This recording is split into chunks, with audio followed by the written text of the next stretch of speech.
Have you ever witnessed someone twist reality so hard you wondered if the truth would even survive? That's exactly what happened to me the morning I heard a sickening crash outside my home. My heart raced as I rushed out, only to see my beloved car smashed, while the guilty driver sat frozen behind the wheel.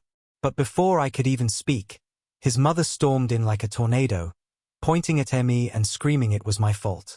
She swore my car was illegally parked.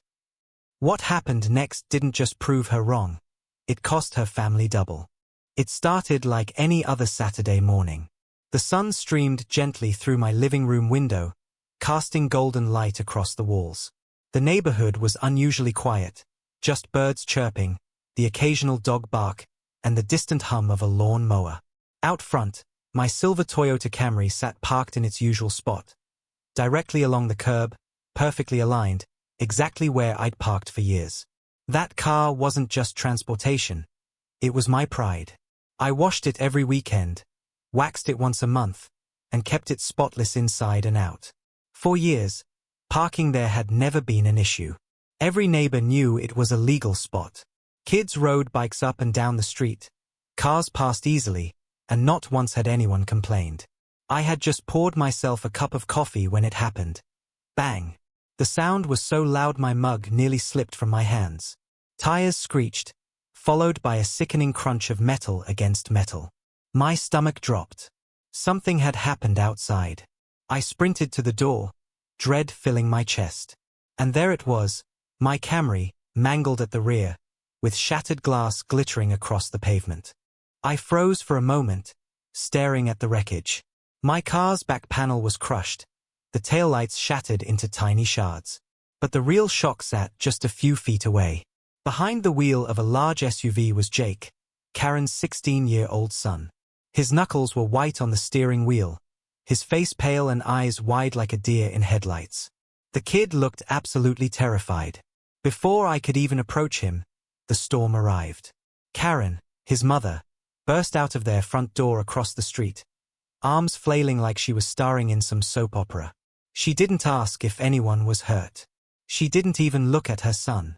Instead, she pointed at me and screamed, "Your car shouldn't even be parked there. You're blocking the road." I blinked in disbelief. My car was flush against the curb, exactly where it should be. This was a wide residential street, plenty of room for two cars to pass. But Karen wasn't interested in facts. The commotion grew louder as neighbors peeked out from their windows, drawn by the noise. I could already feel their eyes watching as Karen spun her story, trying to twist blame onto me. Karen stomped closer, her finger jabbing the air. "You're the reason this happened. Who parks like that? Totally illegal." Jake, still in the SUV, muttered, "Mom, it was my fault. I misjudged." But Karen snapped, "No, Jake. Don't you dare admit anything." Her glare could have cut steel. I knew better than to argue. Instead, I quietly pulled my phone from my pocket and began snapping photos. The skid marks on the pavement. The position of my car neatly against the curb. The damage to both vehicles. Evidence never lies. Karen saw my phone and lunged, waving her arms. "Don't you dare take pictures. I'll handle this my way." Her shouting grew louder, echoing down the street. A few neighbors stepped out onto their porches. Mrs. Lewis, who had lived here for decades, crossed her arms and shook her head, watching the drama unfold. Everyone knew Karen's reputation, complaining about noise, calling the city over fake violations, even threatening to tow cars she thought were ugly. But this time was different. This was real damage. And instead of facing the truth, she doubled down on her lies. Finally, Karen snapped, "I'm calling the police. Let's see what they say." Minutes later, a patrol car pulled up. Officer Daniels stepped out, tall, calm, and serious. He scanned the scene, then turned to me. "Tell me what happened." I explained. I was inside, heard the crash, came out to find my legally parked car smashed by Jake. Simple, straightforward. Karen immediately jumped in, her voice rising an octave. "No, officer. His car was parked illegally. My son had no choice but to swerve." Officer Daniels raised an eyebrow but said nothing. Instead, he walked around my car, crouched low to examine its position, then paced off the distance to the nearest corner. He measured, checked, and even looked up at the street signs. Finally, he straightened and faced Karen.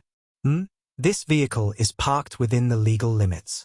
It's aligned with the curb, no violation here. Karen's face flushed crimson. But, his blocking traffic, she stammered. The officer shook his head. This is a residential street. 2 cars can pass each other easily.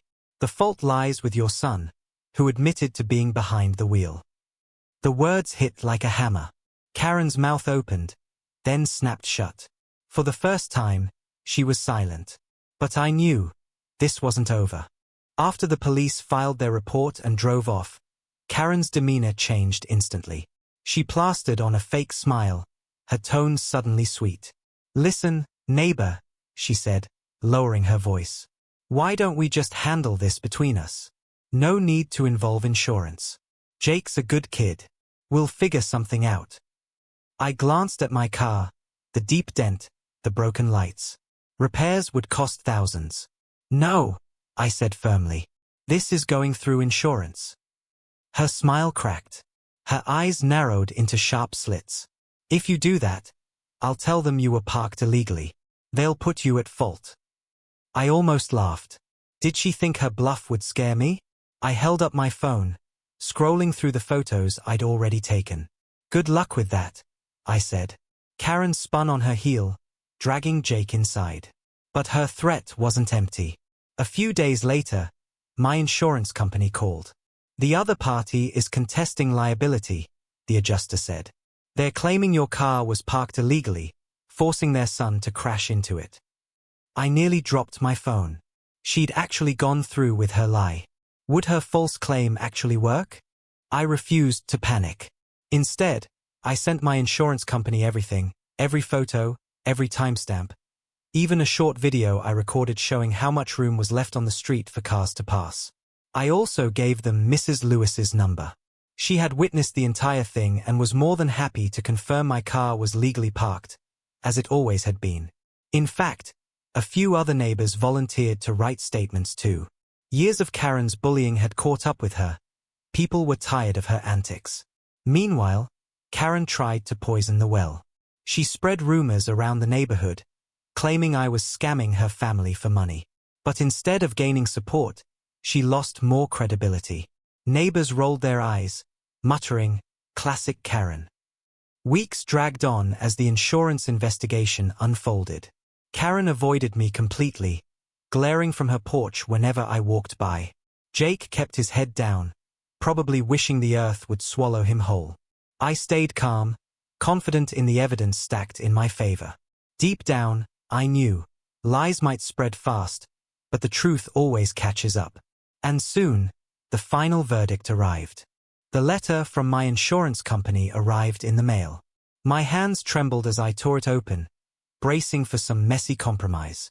But instead, the words were crystal clear. The fault had been assigned entirely to Jake.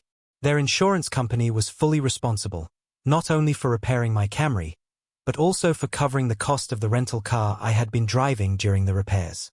And then came the kicker.